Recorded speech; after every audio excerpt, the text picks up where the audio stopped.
Persona 5 is the sixth mainline entry in the Persona franchise, and there is no doubt that it is the most popular one by a mile, selling the most copies in the entire series. It appealed to a large audience in the West, appealing to JRPG fans and non-fans alike, and set the stylistic standard and gameplay standard for Atlus games coming afterwards. So much so that Soul Hackers 2 has been heavily compared to Persona 5 in terms of gameplay and style. Now, from a fan point of view, you can see why people don't like this, because it's not true to what Devil Summoner was originally, but from a business standpoint, you can see the power that Persona 5 has had over Atlus as a studio. Now, in terms of narrative, Persona 5 is a little bit mixed. We're going to be taking a look at everything, and even though personally I love Persona 5, full disclaimer there, I consider the game to be a 10 out of 10 subjectively. Objectively, the writing is flawed in a lot of ways, and I'm going to be taking a look at every single individual arc, rating them, seeing what's good, seeing what's bad, and overall detailing the inconsistent writing of Atlus's most popular game, starting with the Kanashiro Arc right now. Let's do this.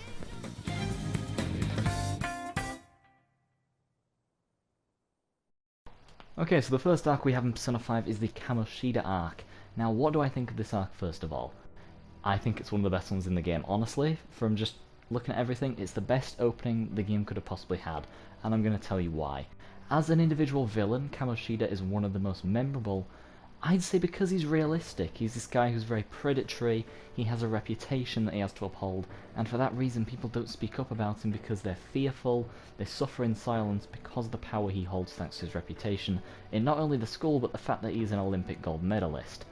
That is a very realistic struggle. Obviously, the fact that he's got so much power, not necessarily too relatable, but the issue itself on an emotional scale is relatable, unfortunately, to many. It's a very realistic problem, and it's dark. It sets the tone for the game, which does kind of carry on throughout, but it's not necessarily consistent. It's the title of the video. But it's a very good opening arc. It also develops the most characters, I would say. The rest of the arcs kind of only develop one character, and that's the one directly involved, while this one kind of develops everyone at once, apart from Joker, I would say.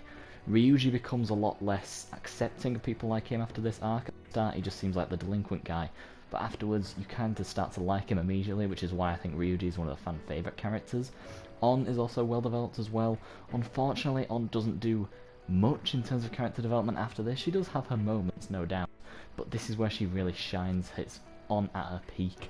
Shiho as well, she wasn't a very consistent character, not in terms of writing, but I mean appearing in the story. I kind of wish she was there for a little bit longer, but she, obviously, a very realistic character, very realistic struggle that she's going through, which reflects the moods and themes of the game very well. And overall, putting everything together, Kamoshida being a realistic villain, the realistic struggle, I think that makes for this to be a very good opening arc. It's well written, it's realistic, it's a real issue that is, like I say, realistic. It's an emotional issue that many people will suffer from, the idea of suffering in silence because of someone in power. That is a realistic struggle and a realistic issue, and it works thematically for Persona 5, and it is the best opening to any game that I've played. You know, this is, I'm mirroring Danganronpa V3 in a sense, not in the sense of a subversion of expectations, that's not what it is, but just how strong the opening is, and then the writing does kind of drop off a little bit in the middle, kind of like what V3 does, but then kicks up again towards the end. I think in terms of writing, it's a very clear parallel there. But Persona 5 opening arc, just in general, really well, very positive start, and it is a very, very strong opening arc that develops all the characters at once, and I truly believe it is a very strong story arc in this game. One of the best. Honestly, I adore the Kamoshida arc. I adore him as a villain, not as a person, but as a villain because I recognise how well written he is. And for that reason, I will give the Kamoshida arc a very strong 9 out of 10. Not perfect, obviously it comes with its flaws, the fact that On has heavy development here, but we see less of that later on into the game. But if we're just considering this as a self-contained arc, I'd probably give it a 10, but it's not perfect again. It does have its issues, even if there aren't many of them. So as an opening arc for what it is, I'm going to give the Kamoshida arc a 9 out of 10. Very brilliant arc, one of the strongest in the game, and an amazing opening. GG Atlus writers, because the Kamoshida arc is phenomenal. Okay, the next arc we have here is the Madarame Arc, which comes directly after the Kamoshida arc, and it is already a little bit worse. It's not bad, I want to get that out of the way very quickly. The Madarame Arc is not a bad arc. It is just worse than Kamoshida's, which is unfortunate because I had very high expectations for the next arc after how good the Kamoshida arc was. Now obviously, which arc is this? This is obviously the one with Yusuke. It's a JRPG, so naturally you meet characters over time, meet them in certain arcs. That is kind of the gist here that's going on. Yusuke obviously is being used and manipulated by Madarame for his own personal gain, and Madarame hid the fact that he stole Yusuke's mother's artwork as a means of getting famous, which is realistic. I know that's the very specific issue itself is not realistic, but you can kind of sense the idea. It is realistic for a person who wants to be rich and powerful to be very scheming, manipulative, and behind the scenes do things for money and fame. That is a realistic thing that happens, and for that reason, yes, he's a good villain for that reason. He's not a fantastic villain, he doesn't have that much depth. Kamoshida has a lot more depth than Madarame does, but there's no doubt that Madarame is still a realistic villain, and for that reason I have to say, yes, he's a pretty good villain. Yusuke as a character, I adore Yusuke, by the way, let me just say that. Though I do recognise that in terms of writing, there's not that much going on. I think there is a little bit of development from him, where at first he refuses to believe that the guy who's basically raised him would do something horrible, such as what he's done with his mother's artwork. He eventually grows and develops as a person. He's realistic, and then eventually realises, you know what, fine, this is real, it's true, and that's how he awakens to his persona. That's fine, that's good writing, that works. But there isn't much going after that. I feel like, in a way, the Madarame arc is just the Kamoshida arc, but a little bit worse. That's how it feels like to me, at least, because even though, yes, Madarame is a good villain, like I say, he's realistic, the struggle is realistic, what he does is realistic, and people in power, or people who want to be in power, I should say, people with money, want to do that so that they can get famous and get even more money. That is a realistic thing that would happen in the real world, and Yusuke had a realistic response to that, to a person who had raised him for most of his life. That is realistic, and again, what actually happened, the fact that Madarame did that, is dark, it's very depressing, bleak, which is reflective of the last arc. It is fitting for the tone and mood of the game, so I can't shit on it for that reason. But again, I just feel like even though this arc is still good, it is a drop in quality. There isn't as much depth in this arc as what we saw in the Kamoshida arc, which makes me like it slightly less. Now, it's not a bad arc by any stretch of the imagination. So overall, I think I'm going to give this arc a 7 out of 10. It's a good arc. It's just good. It doesn't go into great tier or anything above that. It's just good. It's fine for what it is, but it doesn't really do much above that. And for that reason, I'm going to say it's a good arc. Could have been better, could have done more, but, you know, it's fine. It's fine for what it is. It's not a bad arc. I didn't finish the arc and think, wow, this game must be shit from this point forward. I just thought it was fine. It's a good arc. Worse than Kamoshida's, definitely. Disappointing in that regard, yes, but not a bad arc by any stretch of the imagination. Overall, a solid arc, and well done Atlas, because it's a good arc. Even though it's not as deep as Kamoshida's, still a good arc nonetheless. Now, the next arc we have to discuss is the Kanashiro Arc. This one is the worst arc in Persona 5, and I'm going to tell you why. The drop in quality from the last two arcs to this one is huge. Now, no arc in Persona 5 is bad, I want to make that very clear, but the writing of this one is very poor, for Kanashiro himself in particular. Kanashiro is not a good villain, he does not have much depth, he's realistic, I guess, but most of the villains in Persona 5 are, so I can't just use that as my main argument to justify all of them. All that he has going for him is the fact that he's realistic. He's a villain who does a lot of money laundering, uses people, manipulates them for his own gain, kind of similar to what Madarame did, just in a different style, I guess you would say, a different crime. Not genre, that's not the word. A different crime is what I'm trying to say, but similar sort of situation. He's realistic, less realistic than Madarame, I would say. He also has much less depth than Madarame does. Madarame doesn't have much depth, but Kanashiro has even less depth, to the point where I just found him boring. Like, he's just an arsehole for the sake of being an arsehole. There's no depth to him whatsoever. Kamoshida has way more depth. Madarame had depth as well. Not much more, but still more depth. Kanashiro as a character is just incredibly boring and a very, very bad villain. As a villain, I would give him like a 4 out of 10. He's just bad. That's as simple as it is. Makoto as a character, I really liked. Her awakening was brilliant. I think it was the peak of this arc. I really liked it. The music in Kanashiro's Palace is good, I guess. Makoto as a character is pretty good. This is her at her peak. I guess this is maybe not even. No, I don't know if this is even her at her peak. It's her awakening. It's good. It works for her character. it's good for that reason. She's not a fantastic character, I think she's worse than Yusuke. She's still a good character though. She has a very clear personality and very clear development, but this arc is not very strong as an overall package, and the worst one in the entire game, and I would give it a 5 out of 10. Very poor arc in my opinion. Okay, coming up next on the list of arcs, we have the Futaba Arc. This one was okay. It was fine. I think the strength of it comes from Futaba as a character. This one doesn't have as much going for it as the other ones, because instead of it being kind of, you know, the villain and the person in the cast who's being most developed, like most of them are, this one is mainly just about Futaba, which, it developed her as a character pretty well, but there wasn't really much villainous going on. Obviously there was the cognitive version of Futaba's mother, who isn't obviously actually evil. She doesn't have much depth at all. She's a minor character. There's nothing really to say about her apart from the fact that Futaba had deluded herself into thinking that her mother hated her, and that's why she's ended up dead.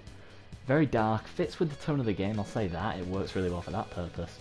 But there isn't really much you can say beyond that about Futaba's mother, so nothing really there that I can say, which is kind of making this arc kind of puts this arc at a disadvantage to the others, because there's nothing you can say about the villain, you know, in speech marks the head on. There's nothing you can say about them because there isn't much going on apart from, I guess, it fitting the tone and the mood of the game. There isn't much you can say beyond that. In terms of Futaba as a character, I personally don't like Futaba that much. I think subjectively, to me, she's just kind of annoying and obnoxious and kind of just a very stereotypical nerd, which, I mean, I guess that's kind of the point of her, but it makes her unlikable in all sorts of ways. I find her very annoying. I don't hate her. She's not a bad character. No character in this game is downright bad apart from Kanashiro. But, she's fine. I think as a character in terms of objective development, she has good development.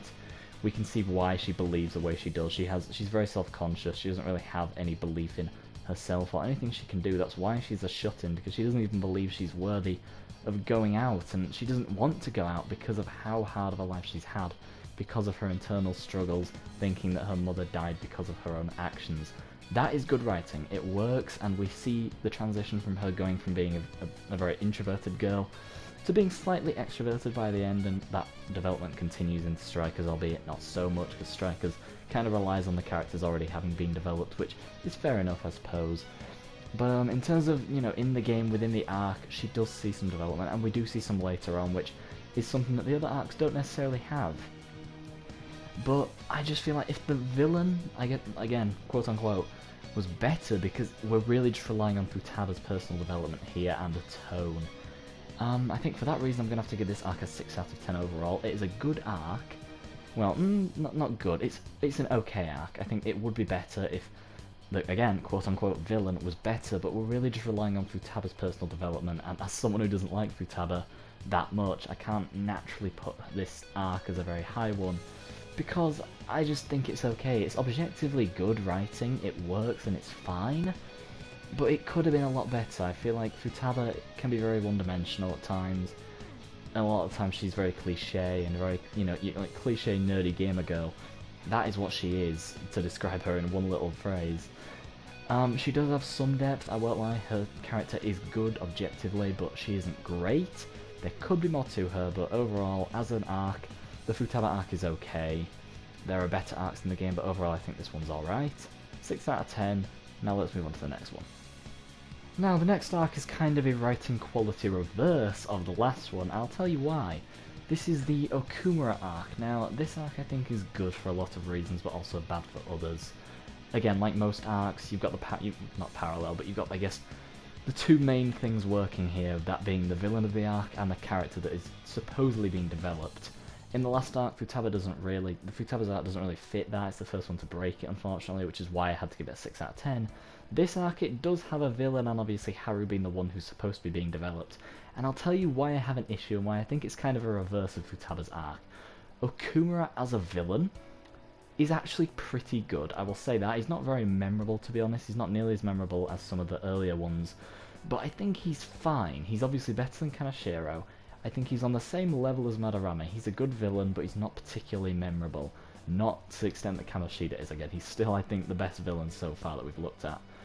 But as a villain, Okumura is fine. He's realistic. Again, that is my argument for some of these villains to say they're good. He's realistic. He's this big CEO bastard who does things for money and uses people for money, being very manipulative for his own gain and his own fame. That kind of idea is shown throughout Persona 5, so it's very thematically reflective of what the game is supposed to be doing in terms of mood and tone, so it works for that reason. So he's a good villain. I'd say he's a 7 out of 10 villain by himself. He works. He's not fantastic, but he works, and I can't really shit on him for that reason. He works, you can see why he does what he does, because he is this rich, arrogant bastard who has turned into this big guy who only cares about money and fame, which is realistic. There are many CEOs, businessmen, political individuals who are like that. It's realistic and it fits what the game is trying to do on a thematic level. Where I have issues is Harrow.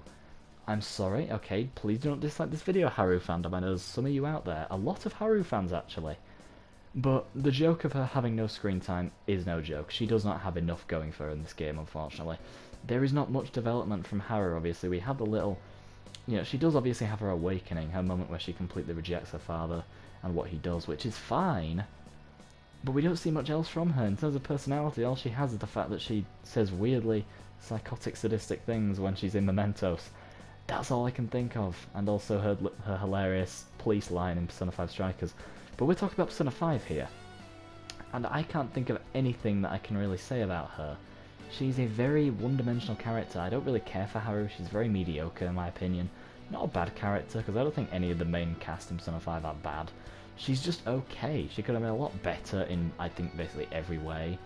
She has a personality, she exists, but she's mediocre. She's interesting. I enjoyed her for what she was, but there are way better characters, to be honest. She doesn't really do much outside of her arc, and even then within the arc she doesn't do much, so it kind of makes it difficult for me to praise her as a character.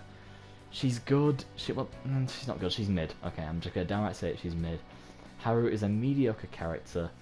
Her father Okumura is good for a villain. He doesn't have much else going for him, but he's fine. Overall, I think the same as the Futaba arc, I'm going to have to give this arc a 6 out of 10. Good villain, but Harrow really does not have much going for her, in my opinion, so I'm going to say 6 out of 10. Now let's move on to the next arc.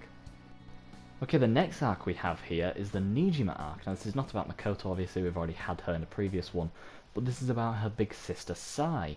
And yes, this is one of the better arcs in the game, one of the best ones in fact. Finally, we're going to come close to the end on a positive note, because we've had a lot of very meh arcs, but we're back to the good stuff, back to the really good writing of Persona 5 that this game is known for. And here we are in the Sai arc. Why is it one of the best arcs in the game? I'm going to tell you exactly right now. First of all, Sai is one of the only villains who isn't exactly a villain, because she isn't. She's not a bad person. She just became very arrogant because of her own sense of, you know, her own workaholic tendencies, the fact that she always wants to be right, she always wants to win every single case she gets into. And that is what has led to the manifestation of the palace in this game. That is what is happening here, and I think that's good writing. That works really well, because you can obviously see, we saw earlier in the game, there's a few scenes between Makoto and her sister in their apartment, and you can see just how much she cares about her job, how much she cares about the cases she does, how much she cares about all of it, and that is what has led to this palace, because even though she had good intentions, with having the belief that everything is supposed to go her way, it led to a sort of arrogance which manifested in this casino that is built to be rigged for her purposes and against everyone else. That is good writing, and it works for her character. I think it's realistic. A lot of people have that view of themselves where they need to be perfect all the time, leading to arrogance in some cases, and that is exactly what we see with Sai Nijima in this palace, and I really like that. It works really well. It's realistic, again, one of the most realistic villains in this game, and I love it. But what makes this arc even better, this arc is already good because it's good writing, a good character, overall good, fits the tone and mood of the game, and it works. But it's also good because of what we see between Joker and Akechi, the big plot twist, where we find out Akechi is the traitor. Wow, what a shock, right? And Joker dies in the metaverse, but is actually alive normally. That is a great twist, by the way. I love that twist, and I remember I did an all-nighter to complete this arc of Persona 5, and I was sat there at 3 AM just gobsmacked when I found out Joker was alive. I was like, well, how did that even fucking happen? And it was a brilliant twist, a fantastic twist in this game. One of the best written plot lines, I think, in this game there is. One of the peak moments in this game is this part of this arc. And that's what makes it so good, because this is considered as a part of this arc, and that is why I love it so much. You know, I'm taking all of these from the Thieves' Den, and this is a part of the Nijima Arc, and for that reason, I'm going to count it, and this is really good. It's really good writing. Thematically and symbolically, it doesn't necessarily do much, but in terms of just watching it and what it did for me subjectively, it was really good, and that is why I have to consider this game, or this arc, sorry, even higher than the others in that regard. It is so strong, such a strong plot twist, that just, I did not see it coming at all. I saw Akechi's twist coming, that wasn't really a big shock that he was the villain. But the fact that Joker did what he did, faked his own death, that was a brilliant twist, and I didn't see it coming. I wasn't questioning it. I was like, well, he's dead, that's it. But obviously he wasn't actually dead. And that is the twist here, and it works really, really well. And for that reason, I have to give the Nijima Arc, honestly, a 9 out of 10 as well. As good as the Kanashiro Arc. Again, it's not perfect. It could be slightly better in some ways. I feel like in terms of Makoto's character, it developed her a little bit for the Sai arc, but it could have been better there as well. Sai is a great character, but again, she's not perfect. There could be more there, but she is realistic. She's a good character, a good villain, so to speak. And for that reason, I have to give this arc a 9 out of 10, on top of the fact that we had the amazing twist with Joker's death, quote unquote. So yeah, that is the arc, and let's move on to the final arc that we're going to be discussing, which is the Shido Arc. Now, the final arc we have to discuss here is the Shido Arc. What do I think of it? You know what, I'll say that to the end. I think I should discuss it first and then share my thoughts, rather than give them immediately and then discuss. So in Shido's arc, we go back to the classic formula of having the character that's being developed, and then the villain who is, I guess, serving to further develop the character. Kind of like a dynamic situation like we've seen with most of these arcs. And in this one, it's villain on villain, I guess you could say, because it's Shido and Akechi. Akechi's true form is finally revealed, and Shido obviously does what he does, big political bastard, who obviously links into Joker. He ties into the very beginning of the story, which is good writing in that sense, you know, it's fair enough, pretty good. Shido is this big political bastard who again just strives for power. He's willing to trample on anyone in his way to get what he wants, and that's why he does what he does to Joker at the start of the game, leading him to Tokyo in the first place. I think that's good writing, because that's realistic. You can see how people in power would do something like that. Because obviously, naturally, we're living in a society, a lot of people in power are horrible people who will trample on anyone who gets in their way to be in a more powerful position. That is realistic, it's good writing for that reason, and Shido as an antagonist is good, but again, I'm going to say this, I know I sound like a broken record, I don't think there's as much depth to him as there could be. I think that's kind of what a lot of P5 villains are. They're realistic, yes, but a lot of them don't have much depth going for them. He's just a big evil political bastard, that's all he is really. In terms of what we know about him, we just know that he strives for power, he always has. He's been a very diligent person who strives to be at the top of his game. And that's why he's willing to do whatever he can to get there, even if that means trampling on everyone beneath him to get to that point. That's all there is to Shido, really. And I'm going to make a video on Persona 4's antagonist and talk about how she is a really good representation of the game as a whole, and despite just seeming kind of whatever on the surface, is actually really brilliant in terms of writing. And I'm going to talk about that in a different video. And from someone who went from Persona 4 to Persona 5, I really don't like this game's main antagonist as much as I like Persona 4's. I think Persona 4 does a much better job thematically and in terms of writing as making a villain. Persona 5's villain isn't bad. Shido isn't bad. He's just okay. He's good, he's realistic, but there isn't much more to him than that, unfortunately. Akechi as a villain is good, I think. He's a little bit over the top. He's a kid who's obviously been manipulated all his life. He's similar to Shido in the fact that he strives to be the very best at what he does, which is fair enough. You know, he always boasts about how many cases he's solved and likes being praised a lot, which he gets a lot in the story. He has a very strong sense of justice, even if he's not always correct all the time, morally. His morals are kind of twisted in a lot of senses in what he does. He does things, the bad things that he does are mainly because he's being manipulated and forced to do those by Shido. So there's a good dynamic there in terms of them tying together. Though I think the one problem with Akechi is he's a bit, like I say, a bit too over the top. He's very similar to, I know it's a terrible comparison, but in terms of Junko Enoshima, very over the top in a way that isn't really necessary. I feel like he's going too far with what he's doing, willing to do things that most humans wouldn't do. He's not realistic in that sense. He has some realistic struggles and realistic personality traits, and he has realistic reactions to situations. He's a realistic villain for the most part, but what he actually does, it's a bit of a stretch, I think, to make, you know, for plot convenience. I don't think he's a bad villain, obviously. I'd probably give him like a 8 out of 10, possibly. He's a great villain, although there are just a few issues that I kind of wish were ironed out, but obviously too late for that. I would give Akechi an 8 out of 10 as a villain. Shido a 7 out of 10 as a villain. Again, he's good, he's realistic, he's good for that reason, but like I say, someone coming from Persona 4 to Persona 5, I wish he was a little better, but he's fine overall. And that's that really. Shido and Akechi are the two big guys in this arc. And I think overall I would say this arc is pretty good. I would give it an 8 out of 10.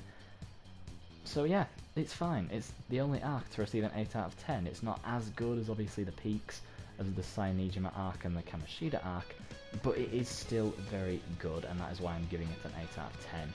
It's a great arc. It has good villains, good writing for the most part. I feel like it could be deeper. It could be deeper to, you know, send it up to a 9 or even a 10. But for what it is and for what it does, it's fine, and for that reason, 8 out of 10. Now I'm going to conclude things up in the next clip and go over the entire game, share my final thoughts, and yeah, let's see what I have to say about the game as a whole. Alright, Persona 5 as a whole, what do I think? Overall, the game, I still subjectively think the game's a 10 out of 10, to be honest. Despite the writing flaws, a lot of them I just don't care about really, but I am making this video to recognise those and bring more attention to them, because I feel like a lot of people don't address the inconsistencies in the writing of Persona 5. I still enjoy the game as a 10 out of 10, you know, you've also got to consider the gameplay, style, music, everything like that. The writing does dip at times. I think the writing overall of Persona 5, what I would rate it, 7 out of 10. It has its high highs, but it also has its lows. Not like low lows, it's not like bad, it's just meh, to the point where it kind of balances out at a 7 out of 10. Good writing overall, with some dips here and there, is what I would say for Persona 5. Now, Persona 5 Royal, I'd probably give an 8 out of 10 in terms of writing, because the extra arc with the Madarame Arc makes things way better, and the reason why I'm not including it in this video, honestly, is because PlayStation doesn't let me record clips of the Madarame Arc, obviously, because to avoid spoilers, which I guess is fair enough, but I did want to talk about it in this video. I was planning on doing that originally, but obviously I can only talk about Persona 5 Vanilla reasonably right now. I'm sure I'll figure out a workaround to talk about the Madarame Arc at some point, but just know if I did include it, the writing would probably be an 8 out of 10 overall, which would be great writing, and, you know, those 2 points lost would be the dips here and there that kind of make it, you know, whatever. But Persona 5 as a game overall I still really like. The characters are all very strong in terms of personalities, even the ones that aren't so strong, like, you know, Harrow, Morgana. I didn't talk about Morgana really, because he doesn't obviously have a palace, he just kind of develops slowly throughout the game. He has his moments, he's fine, he's fun. Harrow, obviously, she's entertaining, she's funny, she has an endearing personality, but in terms of writing objectively, she doesn't do much. And a lot of characters that don't do much, I don't necessarily care if they do anything, which is how I feel about a lot of games. Even if the game doesn't necessarily have perfect writing, I still enjoy it for what it is just because it's fun, and if I just don't think about it and don't really care, then I still enjoy what I'm experiencing either way. That's kind of how I feel about Persona 5, even if the writing does dip here and there. I enjoyed the game massively overall, which is why it's my third favourite game of all time. So yeah, in terms of writing, I'm going to say 7 out of 10 overall for Persona 5 Vanilla. Royal would be an 8, and again I might talk about the Madarame Arc later on if I can, but in terms of this video, this is where it's going to end. This has been me, this has been the inconsistent writing of Persona 5. If you enjoyed this video, please consider leaving a like and subscribing to the channel down below. If you did not like this video, feel free to, you know, dislike, or alternatively, let me know in the comments why you didn't like it, or maybe like to, like, you know, agree to disagree, but if you downright hated it, then fair enough, let me know, and I'll see what I can do about that. But yeah, I would love to hear your guys' thoughts in the comments down below, whether you agree or disagree with my points. Anyway, this has been me, and let's play the outro.